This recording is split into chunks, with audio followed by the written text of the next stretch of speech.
Good morning, Sarah. Good morning, Sadiq. I'm just going to give you a quick overview of my situation. Please. So, mid last year, I was given a Section 21. I was evicted, and that's a no-fault eviction notice for people who don't know. So you just got slung out of your home by the landlord. Yeah, because he wanted to sell up. Okay. And I was given an emergency accommodation by the council. Now, the thing is that being in emergency accommodation, I'm now in perpetual debt and poverty. Now, the reason for this is because, number one, I don't get universal credit. Even though I'm a single parent, I don't get universal credit. My housing benefit that they said that I should pay, so the council is willing to pay only £9.98 for me, and it's £800 per month for just a room. I live with 15 other people. There are only 2 toilets and 1 bathroom.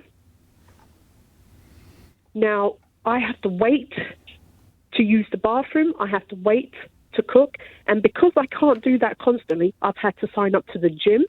There's no broadband at the house for me to do my work. So I'm paying more for, for Wi-Fi, for data. I spend lots of money on takeaway because I can't wait every single night to feed my child, who is 6 years old. And before, I had £300 to £400 left over for me to buy food and other essentials after my bill. Now, because of Ulez and because I live so far, I'm spending that £300 and something on Ulez. So that means every single month I'm wiped out before I even start my month. I've got, for the first time in, over 15 years, I've now got an overdraft. I'm in perpetual overdraft and debt because I can't afford to feed myself, feed my daughter, and even buy essentials. Right now, I'm waiting for payday just to buy milk. Who do I turn to if I can't get universal credit? People like me are left out of the equation because the council says to me, I earn too much. Universal credit says to me, I earn too much. But you've got Ulez that's come and taken my money that I had to buy these things. Now I don't have anything. Who am I to go to? Well, Sarah, thanks for your call. Can I deal with the various points you raise in the order you've raised them? So firstly, the housing issue. Secondly, benefits issue. Thirdly, Ulez issue. So we have got a housing crisis across the country, and the irony is we're spending more money in benefits than we are in bricks and mortar. You mentioned housing benefit and so forth. So what we should be doing is spending more on bricks and mortar, which would reduce the benefits bill that you refer to. So the reason why you've got a gap between the money you receive from housing benefit and your rent is because the housing benefit has not increased with the rent for a number of years because the government froze the amount of money that those in receipt of housing benefit gets. Even though you're working, you're entitled to housing benefit because the rent is so high and your salary compared to that is low. So that's one of the reasons why we've called to the government to lift the benefit caps that exist, lift the housing benefit caps that exist to support people like you. The second issue you raised is in relation to temporary accommodation that you're in. So one of the reasons why many councils across the country are going bankrupt is because huge increases in their bills of temporary accommodation, social care and children services. And that's why we're supporting councils to buy properties already built that they can use to rehouse families rather than using temporary accommodation to reduce their bills. The third point you raise in relation to the ultra-low emission zone is I'd encourage you to, we've now increased the scrappage scheme, so anybody in London, it used to be you had to earn below a certain level, but anybody is eligible now for the scrappage scheme. 41,000 people have taken advantage of the scrappage scheme. Many have bought new vehicles. And I'd encourage you to, after this call, go to the TfL website to see what you're entitled to in relation to your car, because that will reduce the pressures there are on you. The cost of living crisis is affecting many people across the country, including in London. I'm desperately sorry for the plight you're facing. The no-fault eviction that you were at the receiving end on is causing big problems across the country. We've said to the government they should end the Section 21 no-fault eviction. They should give tenants like you longer notice periods if you are being evicted, but you should only be evicted if there's a good reason for a landlord to evict you, because what we're seeing, I'm afraid, is more and more London has been evicted through Section 21 when the government promised 3-4 years ago they would end that. But you mentioned the scrappage scheme. If for the scrappage scheme they only give you £2,000, £2,000 is not going to buy me a Ulez car. Ulez compliant. So with respect, it does. I'm already paying. I still got £3,000 left on the card that I have. Yeah. So I don't know what I'm supposed to do. I can't get a new car because I can't afford it. Yeah. So just I say in a respectful way, you can get a Ulez compliant car for the amount of money available in the scrappage scheme. I know this because many people have, but also we speak to those who show cars for sale. For those who've got finance, I mean, I'm afraid you need to speak to your finance company because different finance companies have different rules in relation to paying back the finance.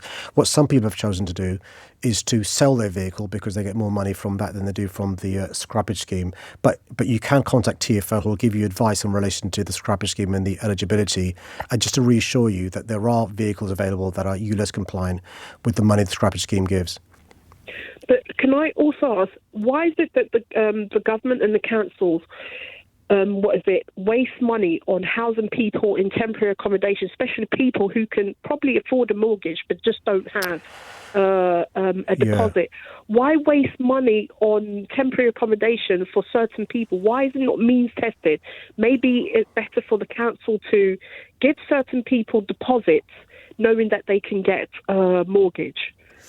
Yeah, so and then they no longer become the council's problem. I agree with you. That's one of the reasons why I explained that the irony in relation to the benefits bill versus bricks and mortar. So there is a scheme which we do and which others do called the shared ownership scheme, which is part mortgage, part rent. So your deposit required is far less than it otherwise would be. So the normal deposit you need in London is circa £30,000-40,000, which very few people have, even if it's 5%.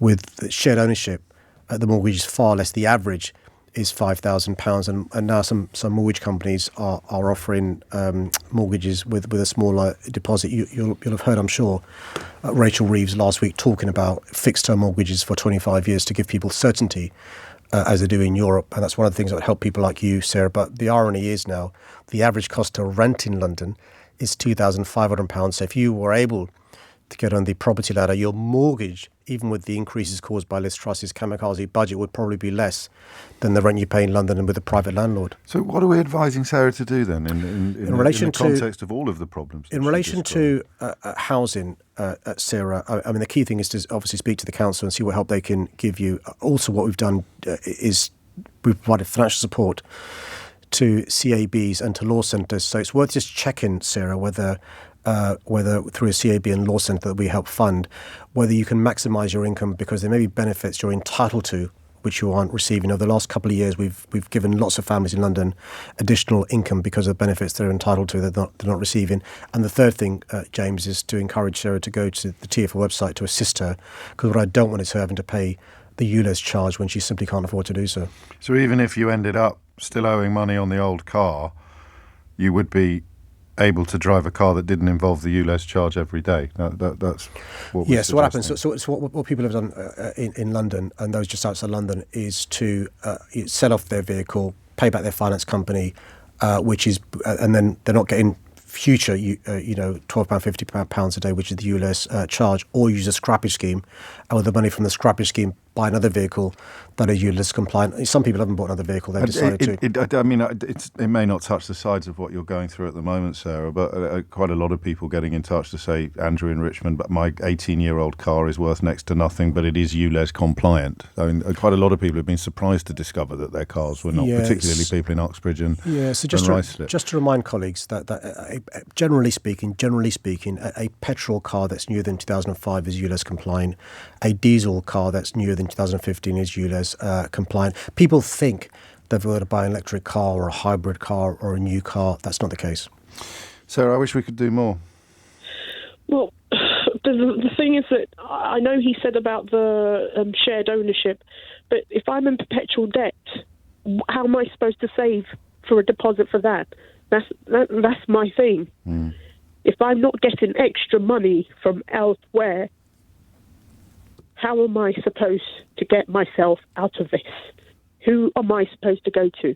You know, there's no government website that tells me that you can go to this if you've been denied universal credit.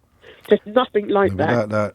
Sarah, I mean, I'd encourage you to go to the Citizens Advice Bureau and law centres because we know they're desperately overworked and understaffed. We've given them resources over the last couple of years, and I announced in my budget this week we'll be giving those law centres an additional £4.2 million because they can help people who are really struggling, but also they can advise them and they can signpost them to schemes and funding available to them, because you're right, it's a minefield in relation to seeing what benefits you're entitled to.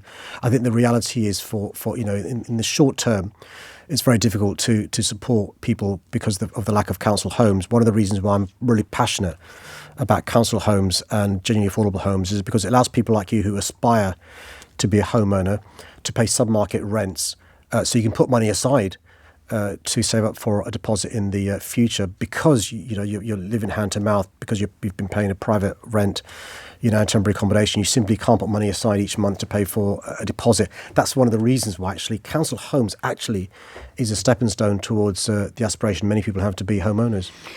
So I wish you well. We'll keep in touch. You let us know how you get on with some of the organisations that the Mayor has suggested that you speak to, but do hang in there.